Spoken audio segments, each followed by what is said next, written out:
Hey, fellow GNTers, those of us like our spirituality with a twist.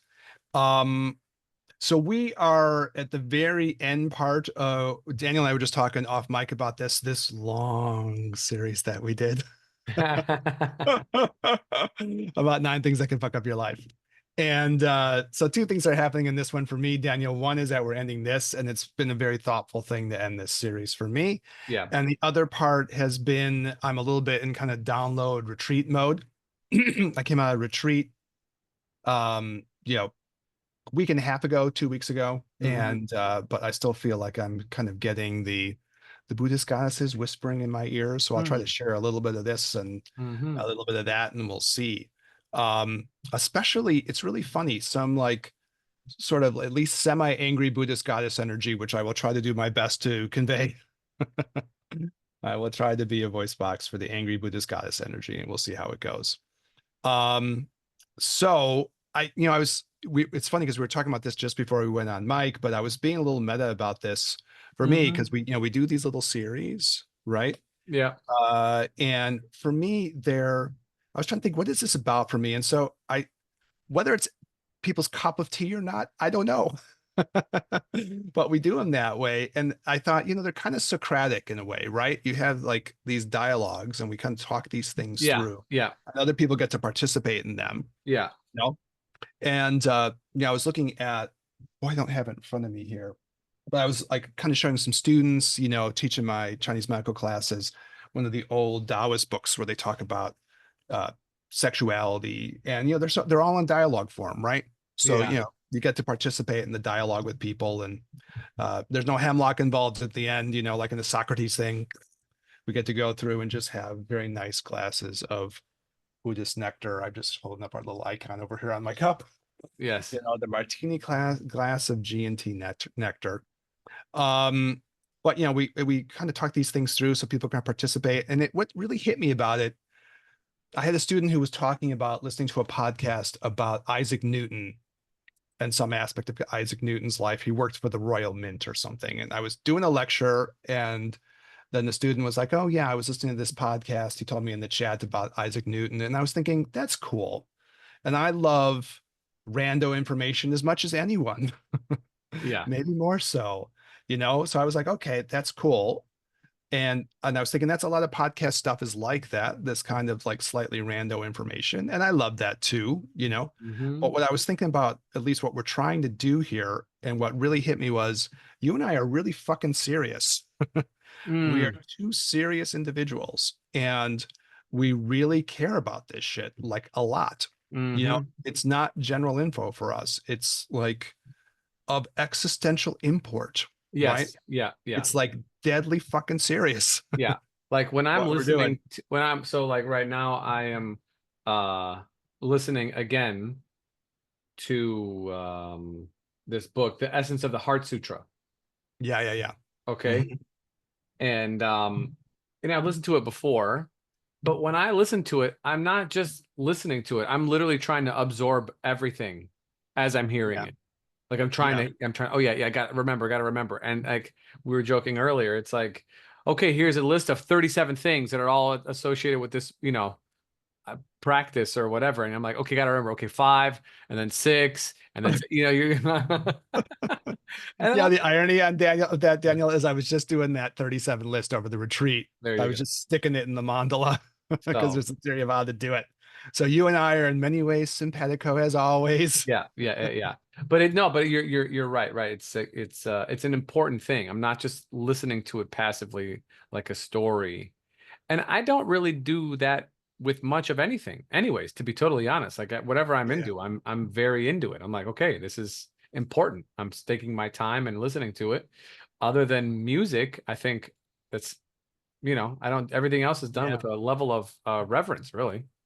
Yeah, I don't mind some rando brain candy here and there. It's totally fine. But what hit me was, God damn, we're serious about this. Mm. Like in a good sense of the word. Like we are dead ass fucking serious about this stuff.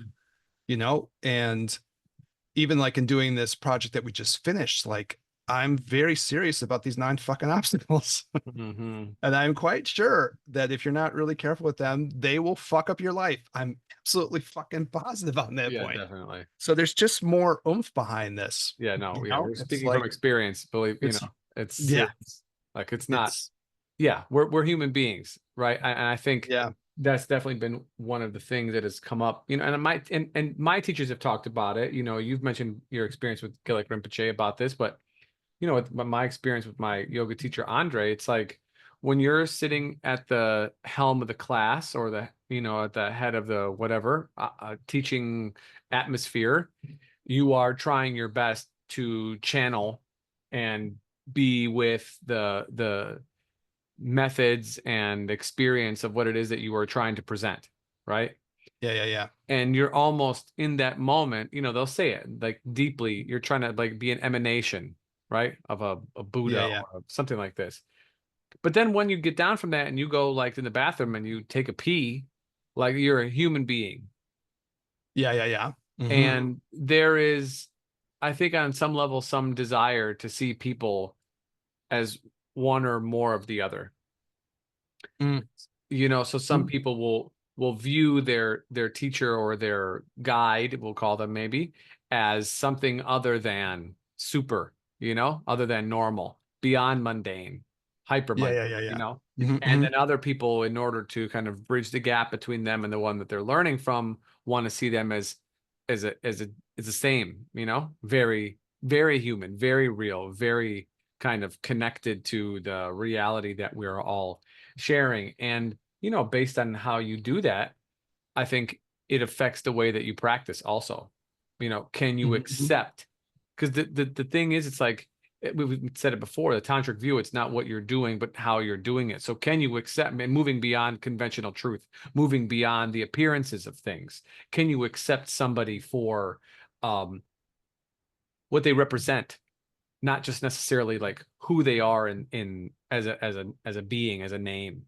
You know what I'm saying? And I Yeah. think it's that level of, and I'm mentioning all of this is because it shows the level of depth of practitioner, not depth like importance, not depth like good or bad, but like you're willing to take on your practice, even with the people that you are learning from, that you are practicing with, seeing beyond just the simple appearances of, a being with one head, two arms, two legs, and a mouth, really as an emanation of something that is greater than them, and then trying to do that with other people, Yeah. and really, really Yeah. doing that. And I know that you do that.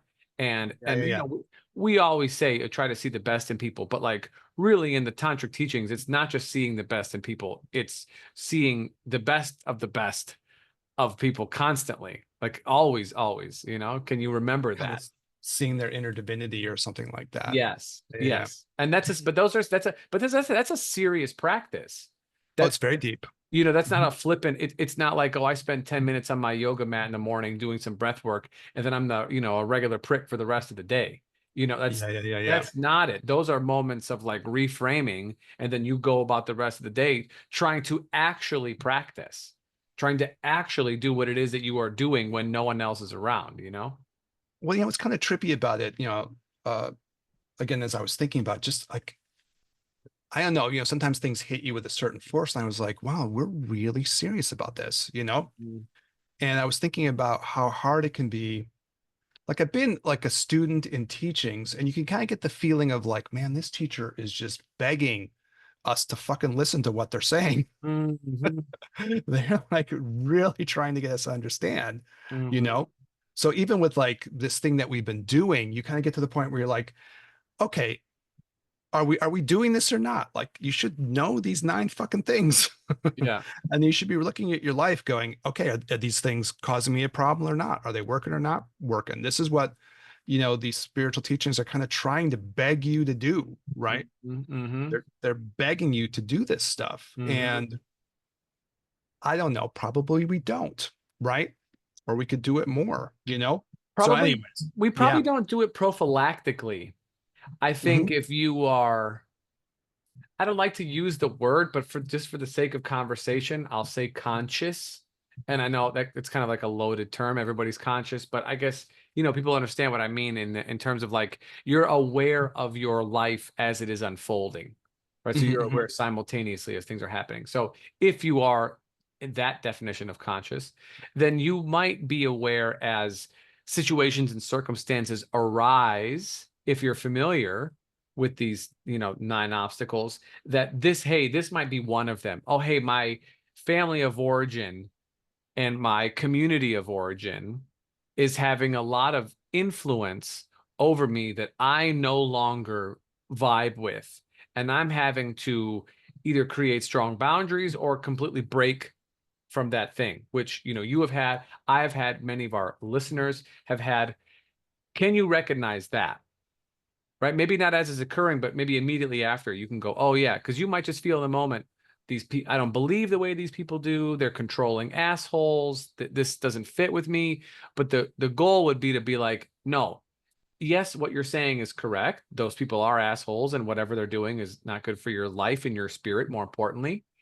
But the bigger point is that, like, no, this is one of these like fundamental things that is here for you to break from, that is here for you to transform from. And if you can recognize that, then there are ways in which you can work your way around it so that it doesn't repeat itself. Yeah, yeah, yeah, yeah. Yeah, I keep getting back to the same thing. Like I can just feel like that begging quality of people trying to go like see this shit and like use it in your actual existence. But I think a Mhm. lot of this stuff ends up going like, whoop, it just they Yeah. sometimes describe it in the Tibetan Buddhist world as like a cup with a bunch of holes in the bottom. Mm. The stuff goes in and just falls out the bottom. So you never really retain it. And it's just part of a Tibetan metaphor. Some people are, they say, closed cups. You try to pour stuff in, nothing's going to get through the cup, right? Yeah. Then they'll Yeah. talk about a situation where the cup is kind of dirty and you put the stuff in there and the person has so much of their own shit in there Yeah. that you can't make a good tea out of it because there's just a bunch of other crap in there. And then some of it is like just holes in the bottom of the cup and things Yeah. go in and they run out the bottom, right? Well, two things. One, I want to do, I'm just going to name the 9 obstacles in a moment. But before I do that, I just want to say this is probably why people from different traditions teach the most simple things. Like when you think of Buddhism, for at least for me, what do I think of? Compassion. Mm, They have they have distilled it down to that word because all the other pieces around it require a lot of focus, a lot of training, a lot of listening. And what is it that, they're trying to get through? Be a compassionate person. Of all the things that I could teach you, let me give you this thing. Let me give you this bite-sized piece. Be mhm. compassionate. You know what I'm saying? And I think in this way, it tries to make something come across, and they're trying to get you to listen, to your point, right? Like the teachers are like, kind of like, please listen, please, please, I'm trying to help you. And so in the way to like get that message through, you make it super simple. You just make it super simple. And then this way, if it's a seed, right? And if that seed takes root, then the plant will grow up and it'll reach for the light from the place from which that seed came, for those who like Well, that. for me, it was a little bit different. For me, like, and I've talked about this with different people. When I would see the Dalai Lama and he would say compassion, I would shrug my shoulders and go, okay, well, compassion, that's cute, Right. and cool. I wasn't impressed with this stuff until I began to see things like what we're doing here, Right. which is they've thought this shit through very deeply, Yeah. right? And they're going like, here's 9 things. If you are not careful with these 9 things, they will fuck your shit up. Hmm. And it's part of a bigger context of a bigger teaching. Yeah. I don't know. I wasn't sure what we are going to talk about with this, but it's interesting because even if you understand ground path result, like really fucking get it, Yeah. Like we you talked about know, that last episode. yeah, if you really get it, it will blow your head open, right? Yeah. And you'll have to think about stuff differently. And you start realize there's a ground path result thing happening Hmm. that you like, if you can get that teaching really internalized, and it makes you really, think about it from a student perspective. And then, when you're trying to teach stuff, how difficult and challenging that is, right? Yeah. To get people to really take things in, and but that does get to maybe my angry goddess energy in an interesting way too. So it's curious, right? Yeah. Because Let me yeah. just do this just for our audience, just to be aware. 9 obstacles very quickly, and we have many, many episodes on these. So go back and listen. You'll get a much deeper breakdown. But the need for like food and clothing is the first obstacle. The kind of being smothered by your family of origin is a second. Mm, love and attachment is a third obstacle. Kind of material goods and fame, being drowned by these sort of desires, is the fourth obstacle. The fifth is sort of being plagued by self-inflicted suffering and crushed by a difficult livelihood. So we can call it karma, maybe, in a sense. That's the fifth. I think it's kind of like internal mental torture too, which can either happen because you can't get shit straightened on the outside or you're torturing yourself on the inside. Sure. And it could also be you were born into like a very difficult kind of situation as well. That's you being tortured from the outside, right? Yes. Yeah, Yeah. yeah. Yeah. And then so the sixth one is being fooled and controlled by false teachers. So we Mhm. talked about that one. Which has the sort of, yeah. The seventh one is being blinded by discussions and arguments. I think we called that one endless debate, which is interesting because right now when we are recording, there is supposedly, I'm sorry, allegedly a presidential, quote unquote, presidential debate, right? Yeah. Which is Blah, blah, blah. definitely Mhm. discussions and arguments and being fooled and controlled by false teachers. Hey, hey, some people were born of 2 Cheetos having intercourse, and out came something orange. Yeah. The other ones being trapped by laziness and lack of motivation. That's the eighth, and then the ninth was sort of the same, kind of an extension of the previous one. Again, laziness, always waiting for the next thing to come about. Yeah, it's interesting for me. Like when I'm like getting like the Buddhist goddess energy, they really want us to transform our lives. You know, they really want us to do this. It's interesting. Mm-hmm. Yeah, yeah, yeah. It's stuff to think about. Okay. So yeah, yeah, yeah, yeah. I'm laughing because there's so much in it. And like if you could really get it in, yeah. I feel like there, well, okay, let me do my angry Yeah, Buddhist goddess energy thing. yeah, yeah, sure. And then we'll kind of push it along. But you know, I think last week's episode on ground path result was really big too, right? To think Mm-hmm. about that. Maybe just a second on that, because you know, when you look at that, what's trying to be said there is something like, you know, if you get the idea of ground path result, what you sort of get is that if you can't get rid of these obstacles, and you were saying this last week, Yeah, you know, what do you need to do? You need to kind of find out who you are. You need to find the nature of your own soul or your own spirit or something. And these things will hold you back from that, right? right. And it's also true that that will cause painful experiences, which we can say spiritually speaking, is dukkha. But Mm-hmm. it's also true that it will cut you off from the positive experiences, right? Of either the high spiritual stuff like freedom and enlightenment, or even on a psychological level, it will cut you off from the positive psychological experiences that you can get. You know, so whether you're thinking about things in terms of like high spiritual things that you're trying to pursue, whether you're trying to talk more about psychological stuff, and like to use my three favorite people, you know, Carl Rogers talks about getting out of these conditions of worth. And if you can do that, you'll feel your own authenticity and freedom. You'll know your own spirit.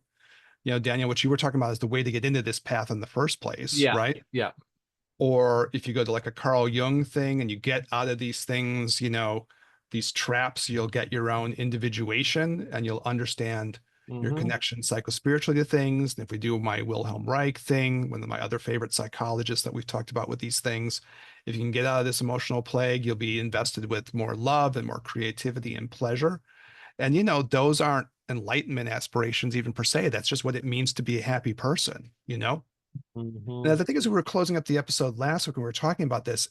If you look around the world and you think that this is like people are happy enough and everything is good, okay, that's cool, but I don't, you know, I don't think this amount of happiness and this amount of spiritual growth and satisfaction is good enough, you know? Mm. And do you feel that same way too? That's kind of where we were like closing it up last week, right? I just don't Yeah, think it's good enough. yeah, I don't think it's good enough, but I also think it's better than it's probably ever been. I mean, that's hard to say, isn't it?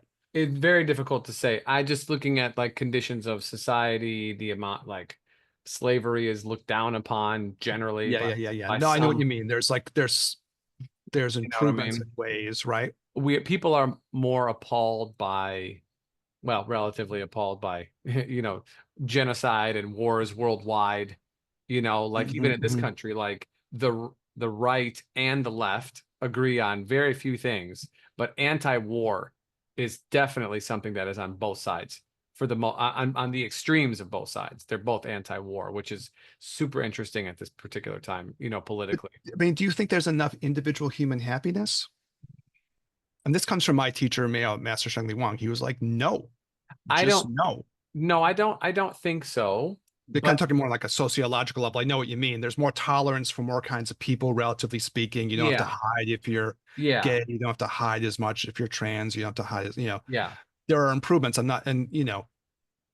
more We're not rights for finished. more people. That's true. But there's just a problem of like human happiness. It's like all over the place. It's The not a small question, issue. the question though with that is who is that who is responsible for this, or who shares responsibility for this, and how much of that falls upon the person versus how much of that falls upon the upbringing to teach the person how to generate their own sort of positive mental state without the need for, as Andre loves to say, external mediators. Oh, so what do you think about that? I believe that it is both. So I believe ultimately that it is the responsible of the individual, right? Hmm. Assuming that their person is not like in a really dire state. So let's just get that out of the way, right? You're born with some congenital thing or chronic issues, or, into a very, very kind of, I don't know, poor situation, we'll say. That suffering is just it's part of your existence. The likelihood of somebody being able to transform that without a lot of input is probably, the chances are not high. They're quite small. But if we're going to talk about the average kind of uh array of human in Western society, which is what we're probably referencing currently, Hmm. um I think that there is enough time and enough availability of information that people can help themselves on some level. To what degree, I don't know. And so that's on the individual side. On the societal side, I feel like they fail miserably because this is not discussed. So everybody will say, like, do what makes you happy in life. You tell your children, and rightfully so, as everybody else does, you can be whatever you want to be in this life. But in the same sense, very few people are saying you should think about being happy.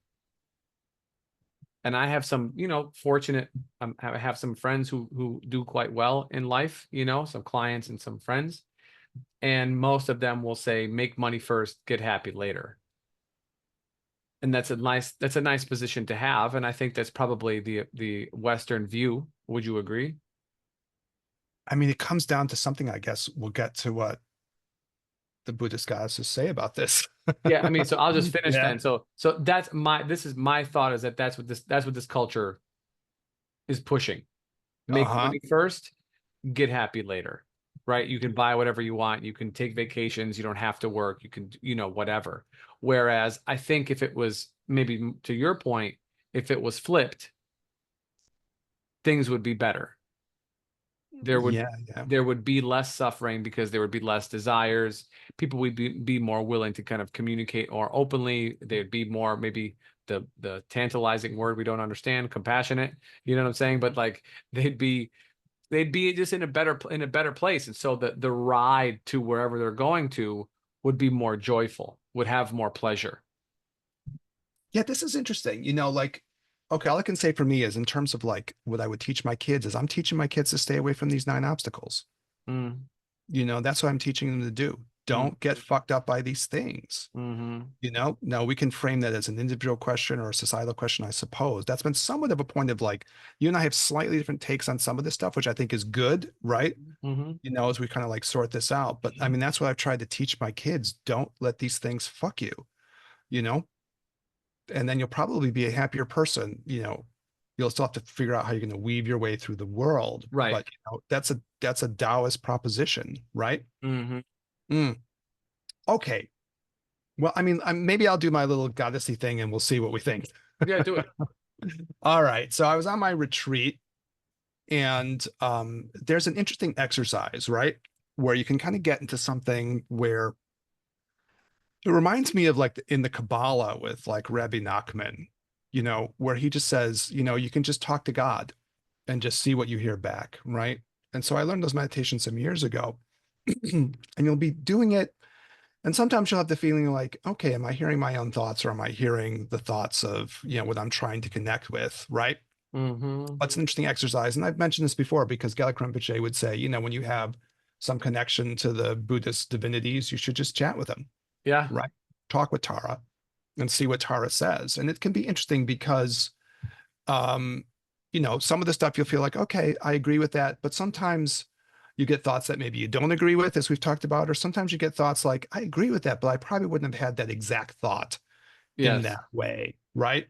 Yes. So I was doing my retreat, and I got like, it was interesting. I got some kind of like angrier energy. Mm. And I was like, okay, there's a little edge behind this. There's a little anger behind this, And some of the stuff that makes me frustrated and angry, I could feel there, but I was like, this doesn't even feel exactly like me. This feels like there's a little bit of some edge to this. And I was trying to figure out like, where is this coming from? And there are aspects of like the Buddhist pantheon that I try to commune with, right? Have a little chat with, but it didn't even feel like that to me. It felt a little bit different. And I was thinking, with what was coming through, it began to feel like Sarasvati, right? And I have my little Sarasvati statue here. There she is, beautiful little Sarasvati playing her lute, right? And what And is I she do, for people I, who are unfamiliar? What is I certainly she? will do it, Daniel. Okay. All Yeah. right. You know, No, I it's good. It's good that you call me on it, yeah. right? So she is this, I mean, I think I can't claim like super expertise in like Hinduism or Hindu Tantra. That's not my Yeah. home. Yeah. Yeah. Yeah. I'm more, so she's a figure that kind of spans a lot of India, I think. Yeah. There are different permutations, but when you get to the root, she's more associated. I mean, you could see a little bit, she's associated with sort of music and culture and art. Yes. No. And so I've tried to connect with her in my practice because of her connections with those things and my desire to be connected with those things, right? Hmm. Which is also very much connected with like intelligence, Mm. knowledge. So maybe connections even to like Manjushri in some ways, right? But with like a little bit of a different flavor to it, you know? Hmm. And I was like, okay, I feel like this is Sarasvati. And there was like a point she was trying to make, and I guess I'll try to make it as best I can, as we go through, or kind of a series of like a little bit of related things. So I was contemplating Sarasvati, and it was interesting because I had this little statue it was sitting on the mantle over the fireplace, and it wasn't up on the altar. And I began to think, okay, I'm having this like Sarasvati connection to my mind, right? And why is she like not sitting on the altar? And then I saw one of our friends of the show, Ryan Davenport. you know, uh, I hadn't seen him. He'd had some health problems. I hadn't seen him for a bit. So I saw him over the weekend, and we had a little Sarasvati synchronicity. So I was like, okay, there is a Sarasvati vibe going on.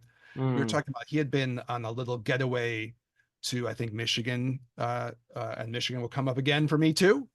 And so he was out there, and he was in a store, and he just saw like a Sarasvati statue and he bought it.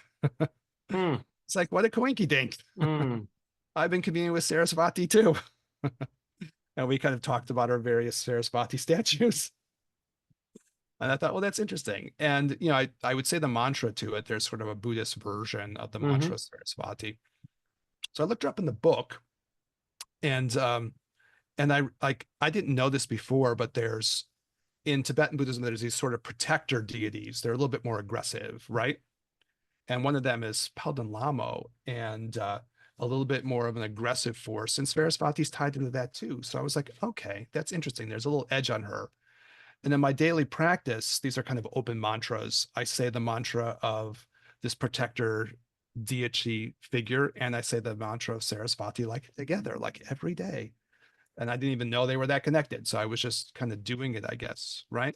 Hmm. So I guess I was building up my Sarasvati vibe, and I guess I'll try to get what she was getting across, which has like multiple little features to it. And I'll get your take on it. So I don't know if you had this experience. I mean, which one of these do you feel like you connect to? Do you feel like you talk to any of these deities? Is that part of your practice? Do you do that kind of thing, Daniel, or how do you handle that in your life? I mean, you know, I don't know. I think there are periods of increased periods of connectivity or periods of increased connectivity, right? And what the reasons are for that, I'm not sure. I think going on to retreat or doing a practice over a really long period of time gives you a more intimate connection with some of these, super normal forces. Mhm. And so then you might be able to feel them in your life. And this kind of goes, it relates back to the sort of shamanic stuff that we've talked about in the past. That you have these spirit guides, whether they be eagle or bear or Saraswati or whatever. These are uh, non-corporeal entities that exist in the ether around us, sort of eternally, and how they manifest to us changes based on your experience and practice, but they're there regularly, I believe. And what changes is our perception of their presence in our life. And of course, maybe they make the effort more when they're needed, depending on what our life situation is calling for at that particular time. So I try and be open as I can to things, but I will say when it is time for you to hear from them, it is unmistakable. Yeah, there's something about it that's funny because you have the feeling like this is some shit that I probably think, but it's being said in a different way or something, you Yes. know? Yes. Um, and I guess it's a little bit like an antenna effect or something, the way you were describing it. The signal's always there. It's a question if you turn the radio on and turn the volume up on it or something like that, right?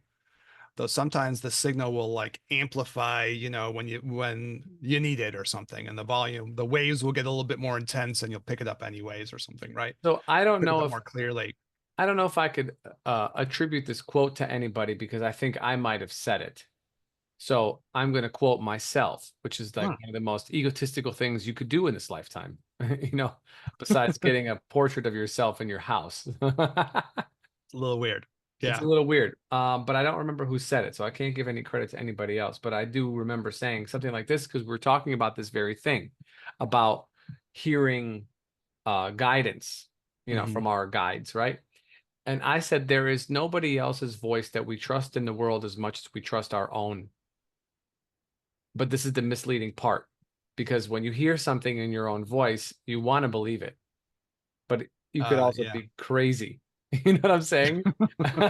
Or You yeah, could yeah, yeah, also be diluted. right or deluded or just off base, But a lot of times when these, beings communicate with you, it comes in the form of a thought, And if you're subtle to the source of your thoughts, which is why, you know, meditation is very important because you can become subtle to the source of your thoughts, which is a, an amazing ability to be able to have. It still is a subtle thing. You're not like, oh, that's not mine. So for sure, whatever. Like, I'm not saying that we're avoiding, but you can become subtle to that.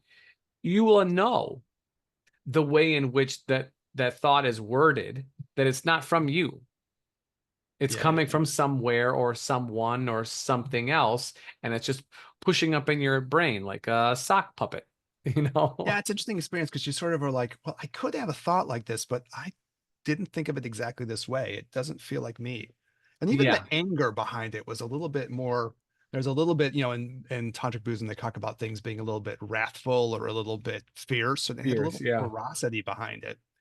All right, I'll try to like share this set of experiences as best I can, and I'll have to tell a tale that started, I guess, right? sure. So I was off in Michigan with my son a few weekends ago before I went on retreat. And we were going around like these little tourist towns in Michigan, right? Kind of around like Grand Rapids. They have a really great sculpture garden in Grand Rapids. So I can highly recommend it. If you're ever out in Grand Rapids, Michigan, check it out. It's really amazing. Famous sculptures like sculptors with pieces all over this huge plot of land. It's really fucking amazing. Mm. Anyways, we were there, but this is where we're kind of looking for, dinner or something. We're walking around this little town, and we walk past this store, and there's a bunch of mannequins, like female mannequins, and they're in these short shorts. Mm. And on the back of like kind of the ass of these mannequins, there's these little short shorts, and they say things like property of Billy and Oh. property of Pete and property of Steve and property of Todd on the ass of these shorts on these mannequins. And my son looked at this and he was like, "What is that?" And I had to kind of explain, like, well, the idea is that the person would be wearing these short shorts and they're acknowledging that they're the property of whoever's name is on the ass of these pants. And my son, in the most rational way possible, went, "Blech, that's like, that's repulsive. That's horrible." And I said, "Yes, you are correct. That's terrible. That's awful, you know?" And I had to stop and think a little bit. And this really has more to do with probably obstacle number 3, like how you handle your life and how you think about your relationships and your connections with people, which is obstacle number 3. But we were talking about this, I had to say, well, when you really get down and you think about it, this is, of course, a very crude, obnoxious, and repulsive version of this thought. But I was saying, yeah, people kind of think of other people kind of being like their property. They Mm. kind of do, you Sure. know? And it happens in lots of different ways. It certainly happens in relationships like this. It could happen with obstacle number 2. Like, you could think of your kids as your property, but Mm-hmm. people think about people as property. They really do. And I kind of said it to my son, and he was like, "Blech." And I was like, "Yes, you are correct, son." Mm. Well phrased. The black captures it, you know? And I talked with, I'll talk my way through it, and I'll get your opinion on this too, Daniel. But I was like talking about with different people, and I talked to Ryan Davenport, our anthropologist on call, right? And I said, "Well, what do you think about this? There's an underlying way of viewing people as property that goes through like the whole culture." And he was like, "Yeah, that's anthropologically how it is. It's a very materialistic culture, right? Mm-hmm. And it has a lot of ways of thinking about property and a lot of ways of thinking about like human beings as property too, right?" And this is one example in these relationship things, but it's, you can have other examples. If you go through those obstacles, you can see this is true too. Get to obstacle number 4, and you're talking about employees and work, and people will look at you as property. They will, right? It goes like Mm-hmm. across the board. It's just Mm-hmm. part of the culture. It's materialistic and property oriented. And so, it's a culture that thinks and talks that way, and it's black, right? And I happen to be thinking about, people in my life who I really know and love. And I was thinking about the relationship aspect of this and just going, what, and this is in my, after I talked to my son, I had those kind of moments where we were walking along a little bit more quietly, right? And I Mm-hmm. was thinking, the thing about this, and this is obstacle number 3, the relationship one, but maybe you can find it in other ways too, is that it's not just like on the back of those pants, it's like the person's body is your property, is what you're saying in that, right? Crude, obnoxious, over the top version, but the psychology is underneath like that, right? People do think of that as property, and that's part of what Sarasvati hates. She doesn't like people thinking about people as property, and that was part of the anger behind it. But there's a little bit more, But as I was thinking it through, with my son there, I was like, it's not really just people think of other people's bodies as their property. When you really get deeper, what you kind of get, and the thoughts were kind of hitting me, is people like think of everything being their property. So you think of the other person's emotions being your property, the other person's thoughts being your property, the other person's life being your property. And in a way, you're also getting to the point where you're thinking of the other person's like spirit being your property or their soul. People are very much kind of minded that way. And you can see that, you know, in lots of different ways. You certainly can see that in the relationship aspect that are kind of symbolically represented by the little short shorts, that Right. people think they own everything, right? And it's obnoxious. Mm. And my son's response of like blech is like the correct response. There's something pathological about that. I agree. And I took it back and I started talking with other people because normally I knew I was going to talk about it in this episode, and I try to get feedback from people. So I asked Ryan about it, and he was like, "Yeah, it's part of the culture. It's how the culture thinks. It thinks about people as property, whether it's a significant other in a relationship or in other situations too. It can be your family doing it or wherever it is. It's naming people as property, right?" And I was like, "Yeah, okay, you agree." And I checked in with like an old friend of mine. She's also works with patients in her own way, and I was asking her about this, and she shared this story of a situation. She has this long-term relationship, and she said it was okay that I tell this. So, the relationship has its problems over the years, and she doesn't, want to be physically intimate with this person anymore, even though they're a married couple. She doesn't want to do it. They're not close. It happens a lot. It's a thing. And she was going to take a run, and she was wearing like a pair of, kind of like running shorts or something, or like biking shorts or something. And her husband kind of like grabbed on the waistband of the shorts and tried to pull her, towards him, probably because she was just looking cute. And she looked at him like, "What the fuck are you doing?" And he said, "You're my wife." And then she had this moment like, "Oh my God, this guy's thinking about me in exactly this way. Like I'm like a piece of property for him or something, right?" And it can go to the physical part. And then the big striking thing for me, which I hadn't thought about before, is it sweeps through all of it, actually, because it goes through, all of these aspects of the being of that person. Their emotions are yours, their intellect is yours, everything is yours. You own them. And it's black. Mm-hmm. It's really black, but it's part of how people think. And during the retreat, I was just feeling like the Sarasvati anger of this, that this is just wrong, you know?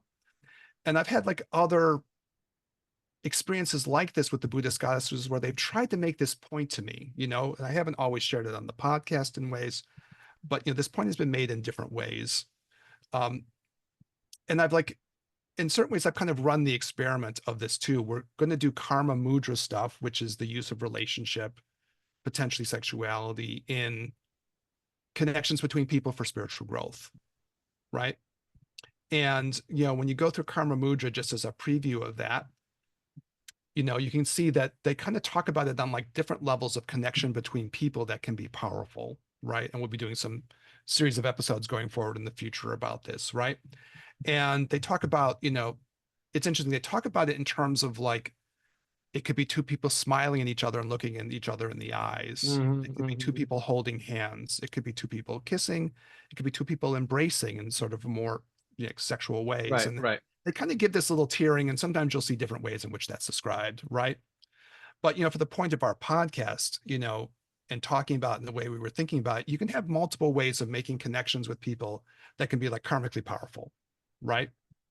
And certainly I think one of the ideas that I think we both share on this is we're interested in the tantras, right? And how Sure. you use connection and relationship for spiritual energy, right? For a Mm-hmm. chemical change that's beneficial to everyone. And I've actually even tried the experiment of it within this culture to say, okay, we'll smile at each other or we'll have connection that isn't as intimate, and it'll be okay. We won't get involved into the complexities of even these more intense things. And what you realize, even that isn't possible in this culture, right? Because uh you belong to someone in totality in this culture, right? You're either fully owned or no, right? And that's how the culture thinks, Sure. right?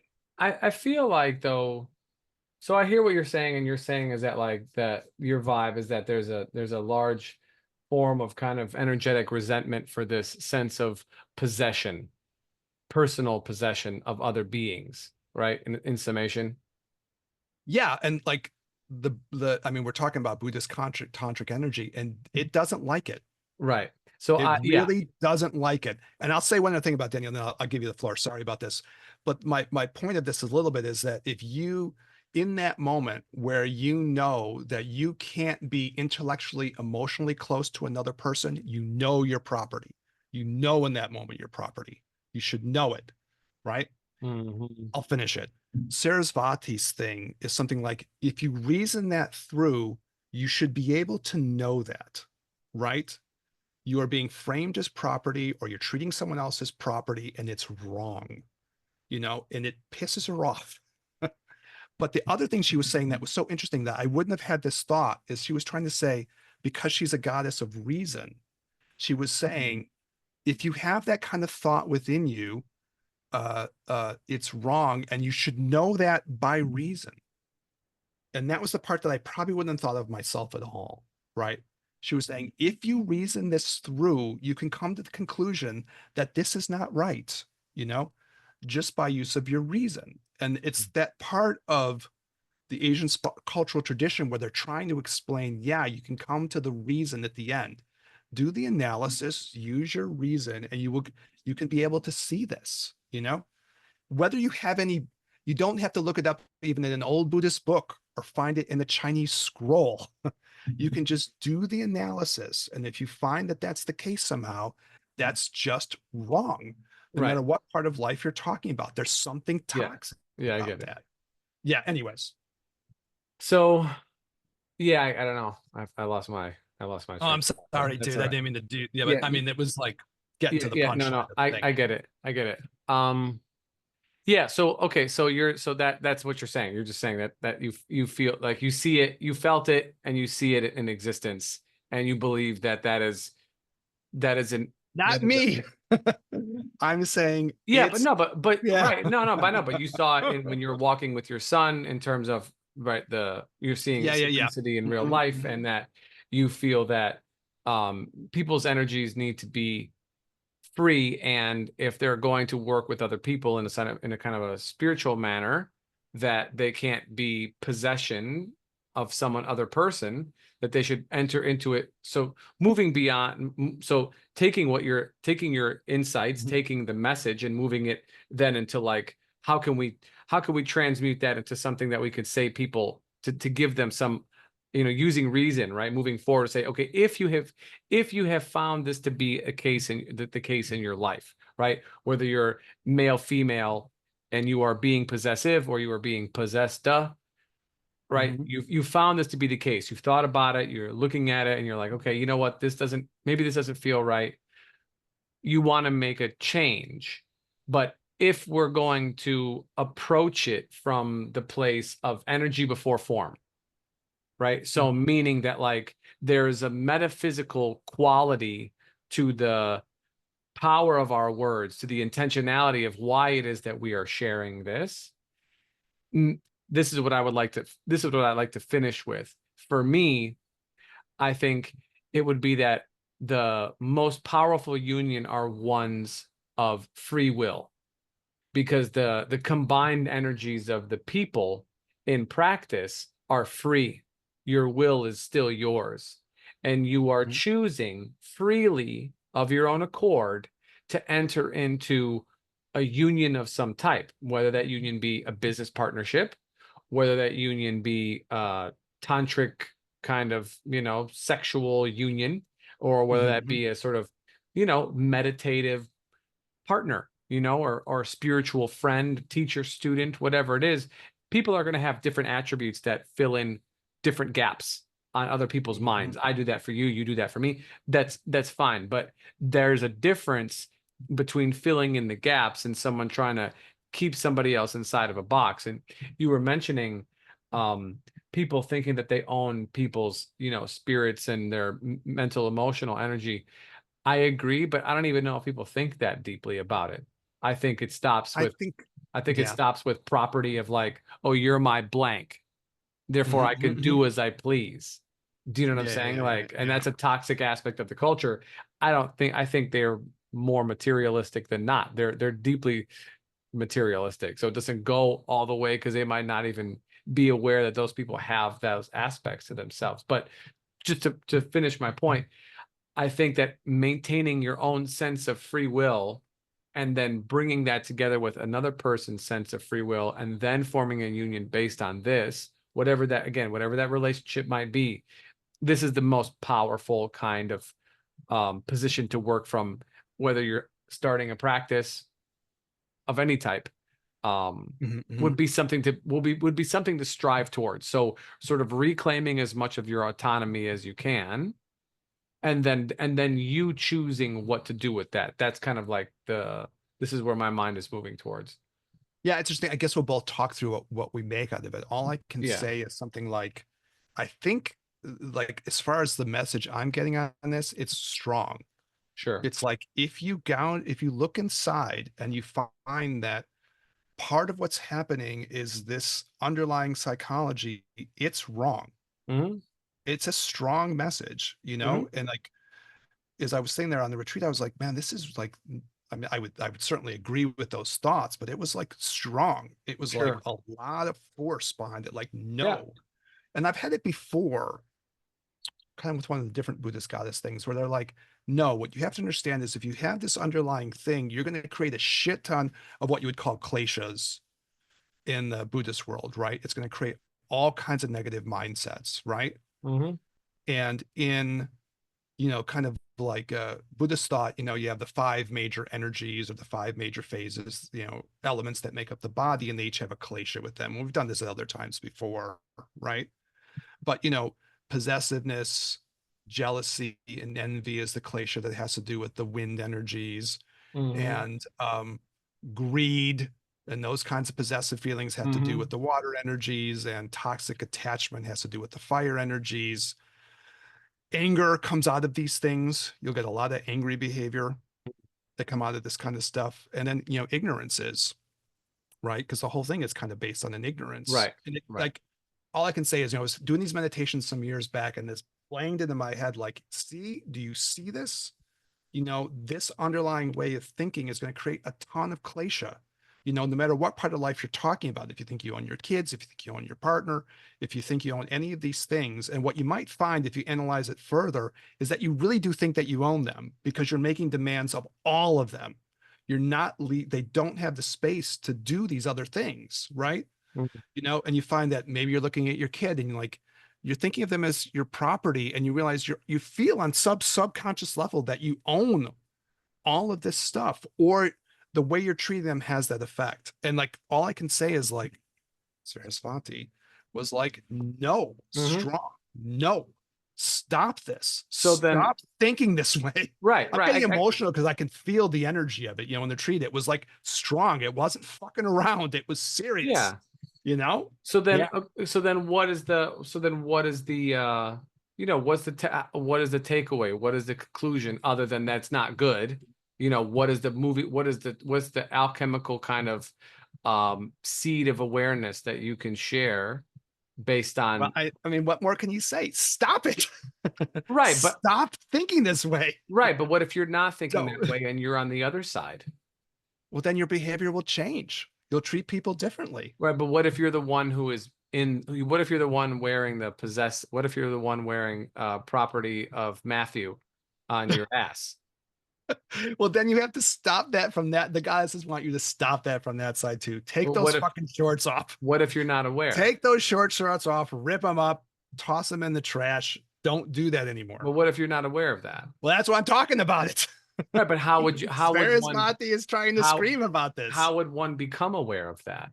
Well, I don't know. I mean, I'm telling you now. So if you don't hear these words, I don't know. But you'd have to go Hmm. through and really look and say, okay, am I in a situation where this is how I'm being treated? Hmm. You know? But Hmm. I mean, it's just, I don't know what to say. It's like as strong as if it came out of a burning bush, Sure.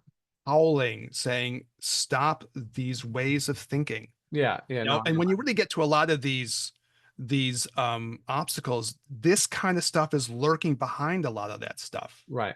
You know, either you're thinking yourself as being possessed by your family or possessed by a significant other or possessed by Hmm. something, right?